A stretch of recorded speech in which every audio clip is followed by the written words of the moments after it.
Radhe Radhe all my family. તો આજે ફરી એક હું સરસ મજાનો વિડીયો લઈને આવી ગઈ છું। તો તમે જોઈ શકો છો શરૂઆતમાં મેં બધું શાકભાજી કટ કરી લીધેલું છે, જેમાં ડુંગળી, ટમેટાં, ધાણા ભાજી વગેરે।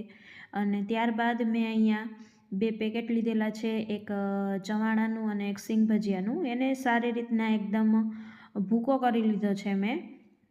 ત્યારબાદ એને એક બાઉલમાં કાઢી અને એક મસાલો રેડી કર્યો છે, જેમાં કે મેં બધા જ બેઝિક મસાલા જેમ કે ચટણી, મીઠું, હળદર આ તે બધી વસ્તુ એડ કરી દીધી છે। ત્યારબાદ અહીંયા મેં મારો એક જાદુઈ પેટારો ખોલી અને એક પેનમાં તેલ રાખી દીધું છે।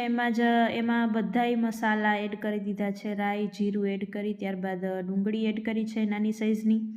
ડુંગળી 2 મિનિટ કૂક થાય ત્યાર પછી તેમાં એક મીડિયમ સાઇઝનું ટમેટું એડ કરી દીધું છે। એ ટમેટાને પણ આપણે 1 મિનિટ કૂક કરવા દેવાનું છે, સારી રીતના કૂક થાય। ત્યારબાદ જે આપણે મસાલો એડ કરેલો હતો એ મસાલો આમાં એડ કરી દીધો છે। તમે કોમેન્ટ જરૂર કરજો કે આ કેવાની રેસીપી છે, બરાબર છે, તમને જોઈને શું લાગે છે। એકદમ ટેસ્ટી અત્યારથી જ એવી મસ્ત આ રેસીપી એવી હમણાં તૈયાર થઈ જશે।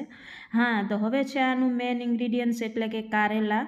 અહીંયા મેં 2 કારેલા નાની સાઇઝના બાફી અને રાખેલા હતા, એને એડ કરી દીધા છે। એને પણ આપણે આમાં સારી રીતના મિક્સ કરી દઈશું। કારેલા સારી રીતના એમાં મિક્સ થાય ત્યારબાદ આપણે એમાં અડધો ગ્લાસ જેટલું પાણી એડ કરશું। પાણી એડ કરી અને એને 2 મિનિટ માટે કૂક થવા દેશું, જેથી આપણી ગ્રેવી જે છે એ ઘટ થઈ જાય।